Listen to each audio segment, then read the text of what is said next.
Bonjour, on va voir dans cette vidéo comment on effectue un calcul de moyenne. Alors ça va être très simple, on va s'intéresser à seulement cette situation-là. J'ai ici à disposition 5 valeurs, et donc pour en calculer la moyenne, je vous le dis tout de suite, on va tout simplement additionner toutes les valeurs, et on va diviser notre résultat par le nombre de valeurs. Ici il y a 5 valeurs, on va diviser notre résultat par 5. Alors deux façons de noter les calculs. D'abord, même avant de parler des calculs à proprement parler, quand on calcule une moyenne, on peut indiquer justement que c'est ça qu'on va calculer en mettant moyenne avant les valeurs. Moyenne pour dire on va calculer une moyenne. Alors vous pouvez écrire moyenne en entier si vous voulez, mais moyenne c'est déjà suffisant pour indiquer à la personne qui nous lit qu'on calcule une moyenne. Et on peut même faire mieux, si la situation est concrète, alors là ici j'avais dit que c'était une série de valeurs, je vais vous apporter une précision supplémentaire, on va imaginer que ce sont des notes.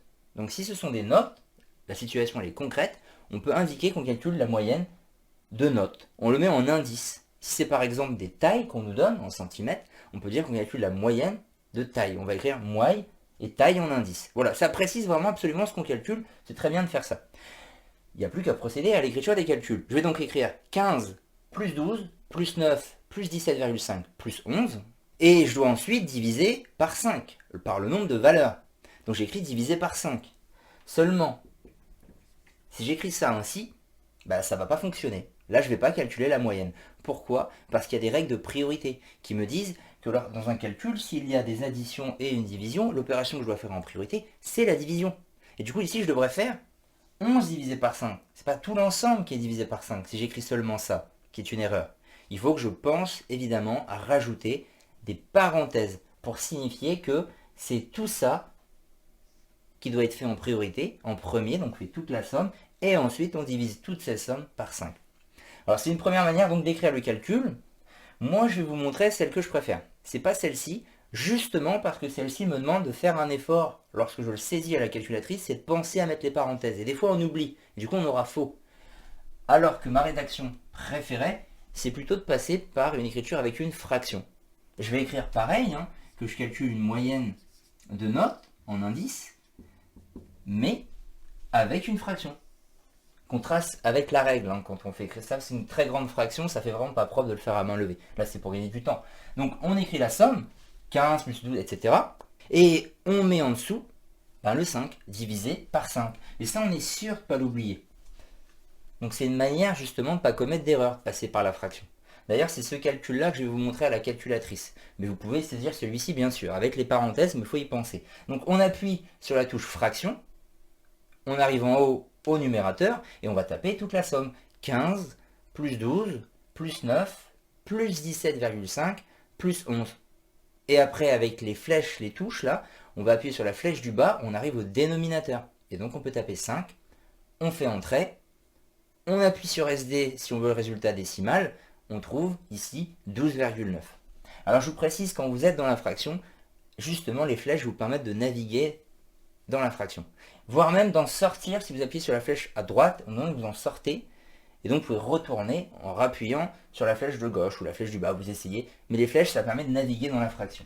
Donc je tape 12,9, voilà. C'est aussi bien sûr ce qu'on trouvait ici, donc on écrivait 12,9, on peut le mettre à la suite, si on n'a pas de place, on le met en dessous, on aligne les égales, ça dépend. Je vais terminer avec deux petites précisions. Une première, très souvent, c'est qu'il y a un type de question qu'on rencontre dans un calcul de moyenne. C'est combien, par exemple, de valeurs sont ici supérieures à la moyenne. C'est facile, la moyenne c'est 12,9. Alors, combien, mais en pourcentage. Je voudrais exprimer ça en pourcentage, c'est quand même la difficulté. Donc, j'ai ma moyenne qui fait 12,9. Je vais compter combien de valeurs sont au-dessus. Le 15, il est au-dessus. Le 17,5 il est au-dessus. J'ai donc deux valeurs qui sont au-dessus sur un total de 5. En fait, j'écris une fraction. Il faut passer par l'écriture d'une fraction pour après l'avoir en pourcentage. J'ai deux valeurs sur 5 qui sont au-dessus de la moyenne. Quand je tape ça à la calculatrice, elle va me donner 0,40 ou 0,4. Pour l'avoir en pourcentage, je fais x 100. En l'écrivant, j'aurais pu le mettre dès le début ou je le fais de tête. x 100, on trouve 40. On peut dire qu'il y a 40% des valeurs qui sont au-dessus de la moyenne. Et donc forcément, à l'envers, il y en a 60% qui sont en dessous. Alors vous savez déjà tout sur la notion de moyenne, avec une dernière petite spécificité. il faut avoir conscience d'une chose. Et pour en avoir conscience, on va étudier un dernier cas, celui-là.